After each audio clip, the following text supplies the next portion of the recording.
Oi, oi, oi, meu nome é Rafa Santos, pra quem não me conhece, esse é o meu segundo vídeo aqui no canal. Bem-vindos ao canal da Rafa.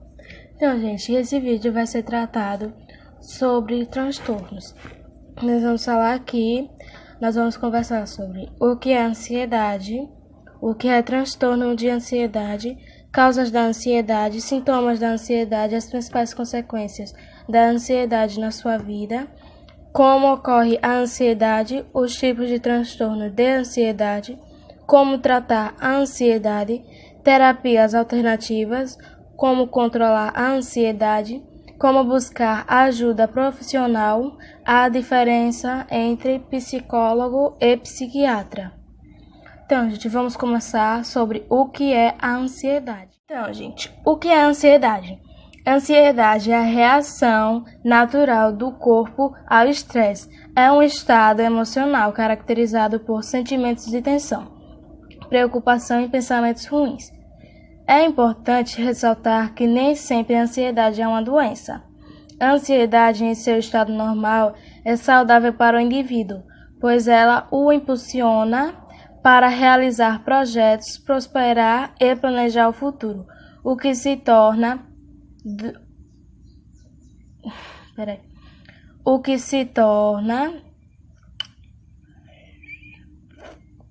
realizar projetos, prosperar e planejar o futuro. O que se torna alarmante é o excesso desse sentimento. Dependendo da frequência e da intensidade dos sintomas, a ansiedade pode se tornar uma patologia de diversas formas. Transtorno depressivo maior ou com certos transtornos de personalidade.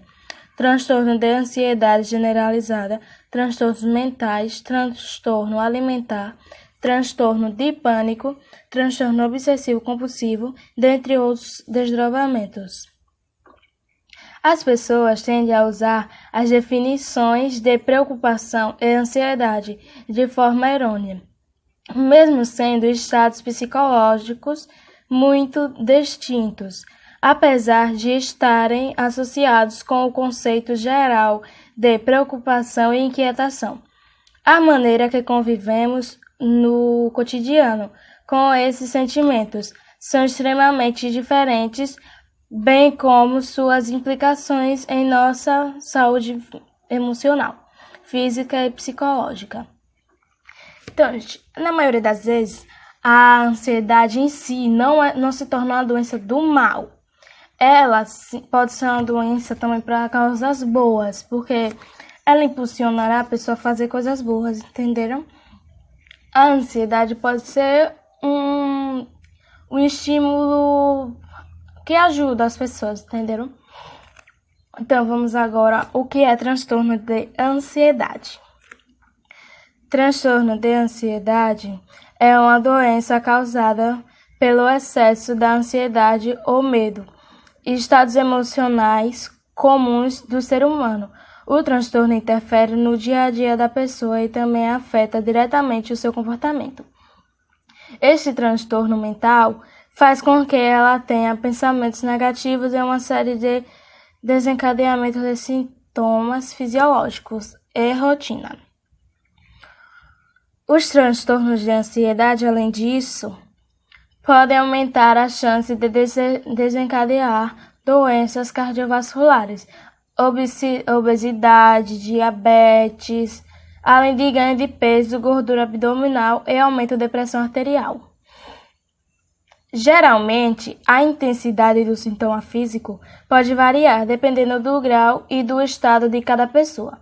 Esses sintomas podem ser tão intensos que, muitas vezes, as pessoas buscam ajuda médica, acreditando estar com problemas no coração ou em algum outro órgão. Aí, vamos agora para causas da ansiedade. Esse vídeo aqui vai ser um pouco rápido, porque, um vídeo muito longo fica chato, né? Então, vamos lá. Existem várias teorias e até mesmo crenças sobre onde e como surgiu a ansiedade. Predisposição, genética, fatores ambientais e até mesmo histórico familiar. São algumas das centenas possibilidades de origem da ansiedade.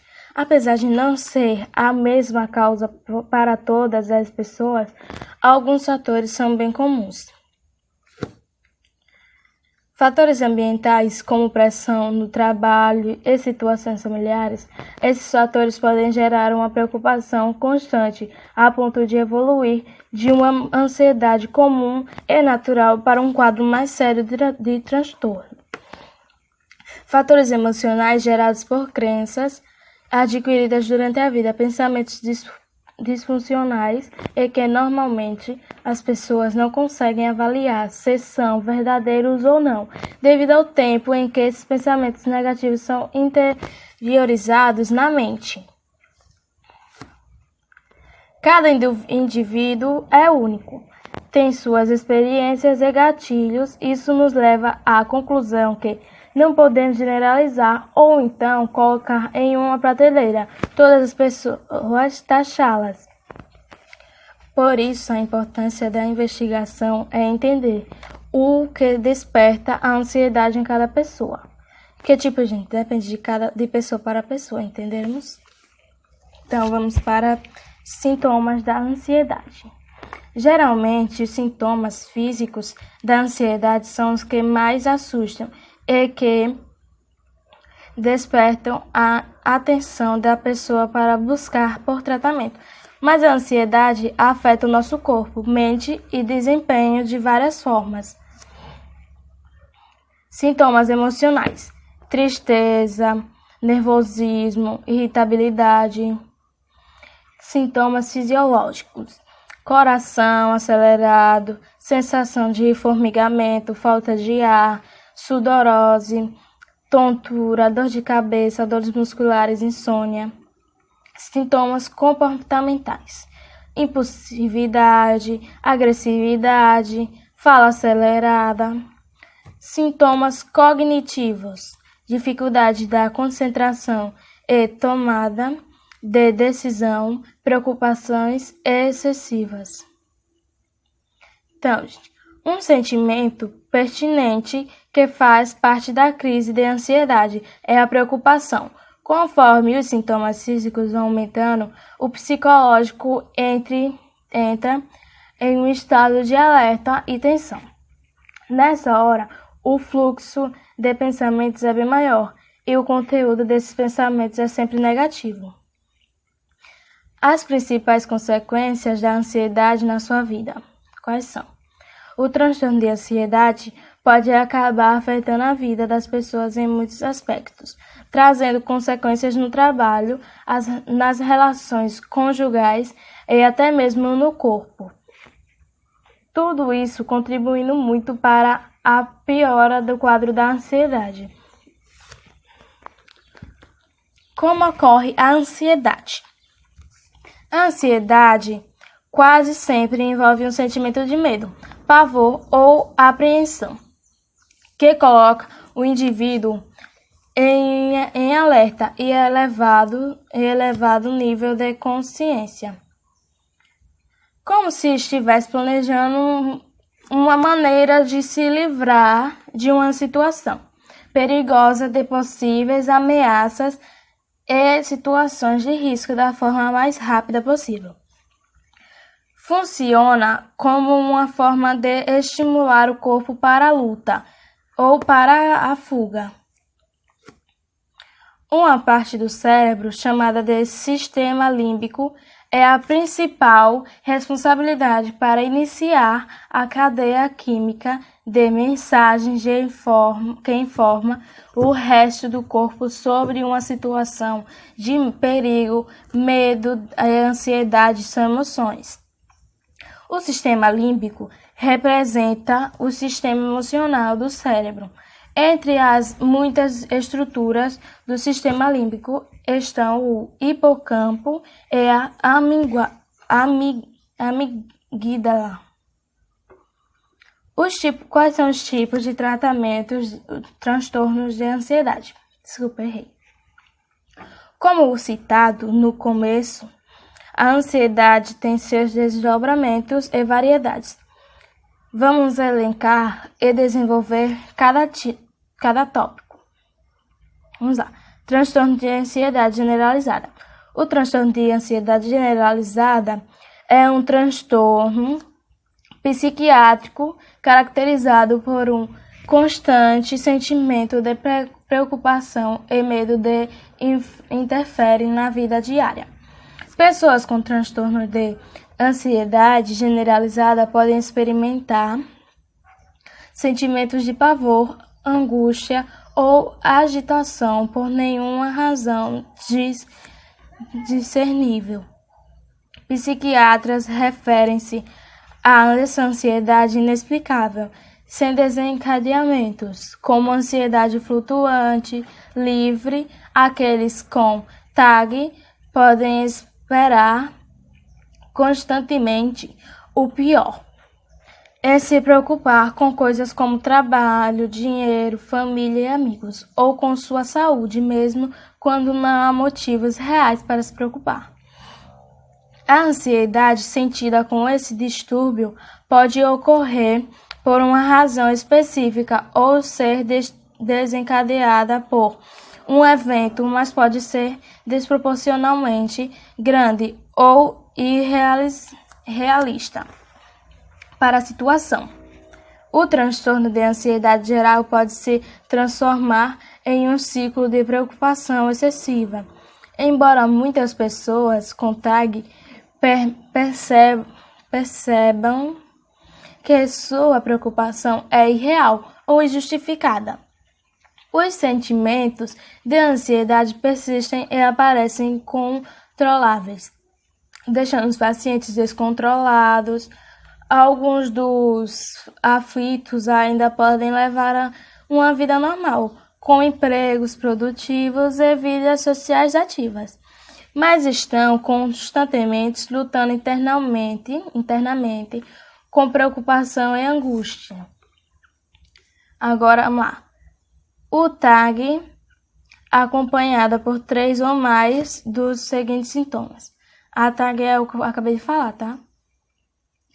Preocupações e medos excessivos, visão irreal de problemas, inquietação ou sensação de estar sempre nervoso, irritabilidade, tensão muscular, dores de cabeça, sudorose, dificuldade em manter a concentração, náuseas ou queimação no estômago, necessidade de ir ao banheiro com frequência, fadiga e sensação de cansaço constante, dificuldade para dormir ou manter-se acordado, surgimento de tremores e espasmos, ficar facilmente assustado. O transtorno de ansiedade generalizada, ou como podemos chamar, TAG, é o transtorno de ansiedade. O transtorno de ansiedade generalizada é o transtorno de ansiedade mais comum que afeta adultos mais velhos. Pode prejudicar a vida social, a saúde, trabalho e vários outros setores do paciente, em qualquer nível ou intensidade da TAG. Se faz necessário o acompanhamento clínico, multidisciplinar, psiquiatra e psicológico. Em alguns casos da TAG, são indicados o uso de remédios alopáticos que se podem ser prescritos por um médico psiquiatra. Agora vamos à síndrome do pânico. Com o transtorno do pânico, uma pessoa tem breves ataques de intenso terror e apreensão, muitas vezes marcados por temores, confusão, tontura, náuseas e dificuldade para respirar. Esses ataques de pânico são definidos como medo ou desconforto, que surgem abruptamente em menos de 10 minutos e podem durar várias horas. Os ataques podem ser desencadeados por estresse, pensamentos irracionais, medo geral ou medo do desconhecido. É comum a pessoa diagnosticada com síndrome do pânico sempre evitar locais que despertam que despertem o sentimento de medo, que pode ser locais muito tumultuados, academias, ambientes escolares ou algum lugar que seja marcante na sua memória afetiva e desencadeia os sintomas de síndrome de pânico. Vamos lá. No entanto, o gatilho não é claro. Os ataques podem surgir sem aviso prévio. Para ajudar a evitar um ataque, é possível evitar o gatilho. Porém, nem todos os ataques podem ser evitados. Além de ataque de pânico inesperados e recorrentes, um diagnóstico de transtorno de pânico requer que tais ataques tenham consequências crônicas, preocupação com as possíveis implicações dos ataques, medo persistente de ataques futuros ou mudanças significativas no comportamento relacionado aos ataques como tal. Aqueles que sofrem de transtorno de pânico apresentam sintomas mesmo fora de episódios de pânico específicos. Muitas vezes as alternativas normais no batimento cardíaco são notadas por um sofredor de pânico, levando-os a pensar que algo está errado com seu coração ou estão prestes a ter outro ataque de pânico. Em alguns casos, uma consciência aumentada, chamada de hipervigilância do funcionamento do corpo, ocorre durante os ataques de pânico, em que qualquer alteração fisiológica percebida é interpretada como uma possível doença com risco de vida, também conhecida como a hipocondria extrema. Agora vamos falar um pouquinho sobre o transtorno obsessivo-compulsivo, o TOC, TOC. O transtorno obsessivo-compulsivo se enquadra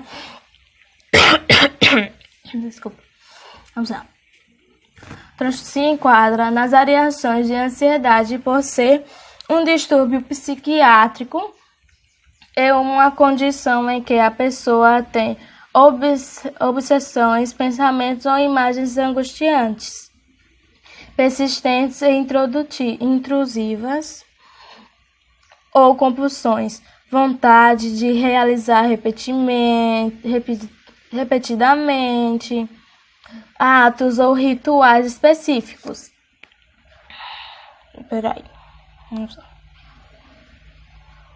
Específicos que não são causados por drogas ou ordem física e que causam sofrimento ou disfunção social. Os rituais compulsivos são regras pessoais, seguidas para aliviar a ansiedade, que pode incluir pensamentos, impulsos, imagens, memórias e atos repetitivos e padronizados, como, por exemplo, ações de checagem de situações ou atividades concluídas com êxito, limpeza extrema de partes do corpo ou objetos,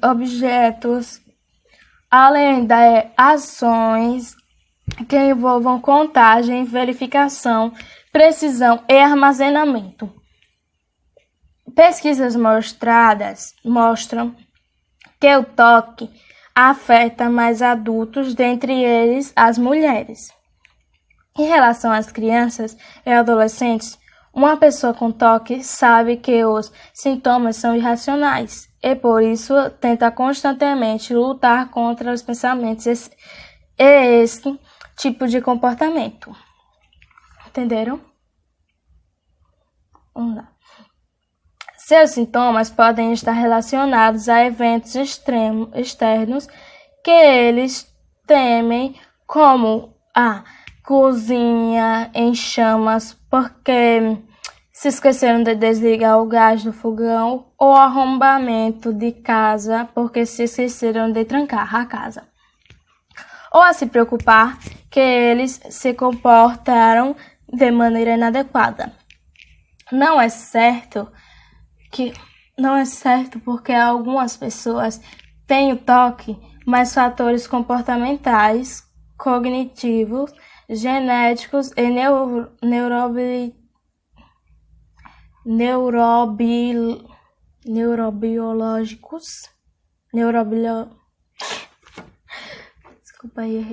neurobiológicos podem estar envolvidos. Os fatores de risco incluem história familiar, ser solteiro, embora isso muitas vezes possa ressaltar da gravidade do transtorno. A classe socioeconômica mais alta ou não ter um emprego remunerado, apesar de crônico, é possível superar o toque e ter os sintomas reduzidos com o tempo. Para a maioria das pessoas, é desenvolver um transtorno. Fala agora do transtorno de estresse pós-traumático. Então, gente, vamos falar agora sobre o transtorno de estresse pós-traumático, o TEPT. O transtorno de estresse pós-traumático, o TEP, é um transtorno mental que pode se desenvolver depois que uma pessoa ou terceiros são expostos a um evento traumático com casos de violência e agressão, guerra, terrorismo, tortura, acidentes de trânsito, catástrofes naturais ou qualquer outro fato que represente ameaça à vida. Os sintomas desse tipo de distúrbio podem se manifestar em qualquer faixa de idade e levar meses ou anos para surgirem. Trata-se de um conjunto de sinais e sintomas físicos, psíquicos e emocionais, que inclui pensamentos e lembranças perturbadoras, sentimentos ou sonhos relacionados ao evento, sofrimento mental ou físico, os sinais relacionados ao trauma, tentativas de evitar sinais, contatos e atividades que se relacionem ao trauma ou causando o isolamento social, alterações na maneira como uma pessoa pensa e sente, além de sintomas como taquicardia, sudorose, tonturas, dor de cabeça, distúrbios do sono, dificuldade de concentração, irritabilidade, hipervigilância.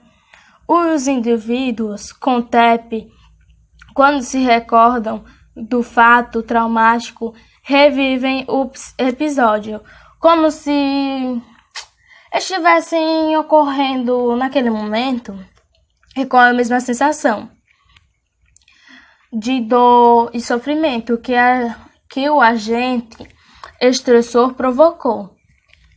Essa recordação, conhecida como revivência, desencadeia alterações neurofisiológicas e mentais e aumenta os riscos de suicídio e automutilação intencional. O tratamento para o TEP, a terapia comportamental é essencial. Quando necessários, a indicação de medicamentos ansiolíticos por psiquiatras, além do acompanhamento e apoio da família e amigos. Estes citados são os mais comuns. Os que eu falei são os mais comuns.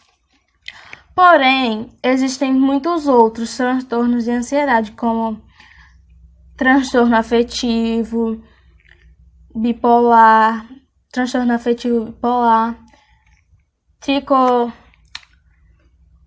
tricotilomania, ansiedade induzida, ansiedade social, acumulação e vários outros. Vamos falar um pouco como tratar a ansiedade. Existem diferentes formas e maneiras de tratar a ansiedade. Dentre elas, Podemos listar terapias, medicamentos e outras técnicas mais naturais. Agora, como controlar a ansiedade? Estratégias de relaxamento como a respiração profunda, diafragmática. Estou errando muito. Demonstraram diminuir a pressão arterial, desacelerar a frequência cardíaca e reproduzir a tensão comumente associada ao estresse. Praticar estratégias de relaxamento regularmente.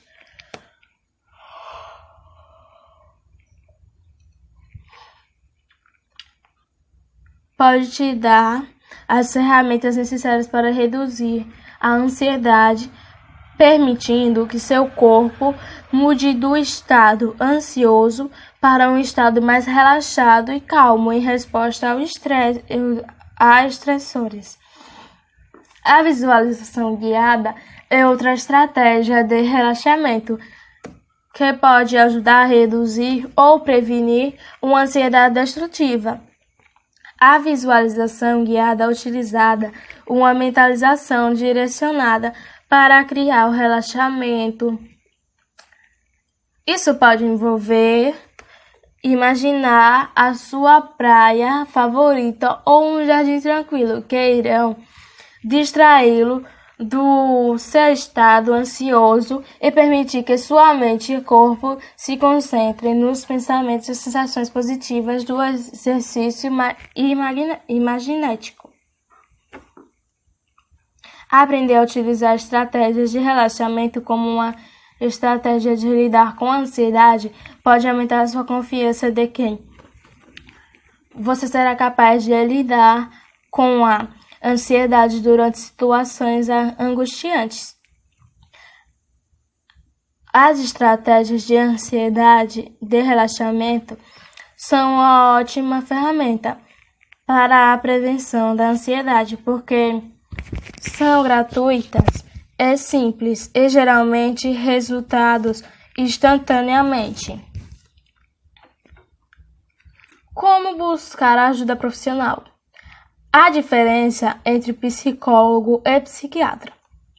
Como os psicólogos e psiquiatras geralmente trabalham juntos para o bem-estar dos pacientes, suas descrições do trabalho sempre geram dúvidas.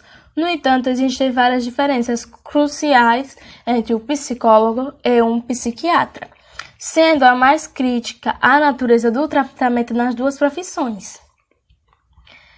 Vamos lá. Psicólogo e psiquiatra. Depois de consultar um médico clínico geral para uma referência, o paciente pode ser encaminhado para iniciar o tratamento regular com um psicólogo que se aborda padrões comportamentais. Esse psicólogo pode encaminhar o paciente a um psiquiatra, que pode prescrever e monitorar a medicação. O psicólogo e o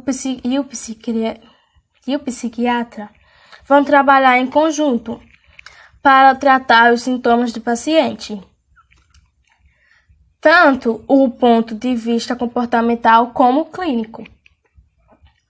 Os campos da psicologia e da psiquiatria são essenciais na pesquisa e no desenvolvimento de tratamentos para melhorar a saúde mental e emocional.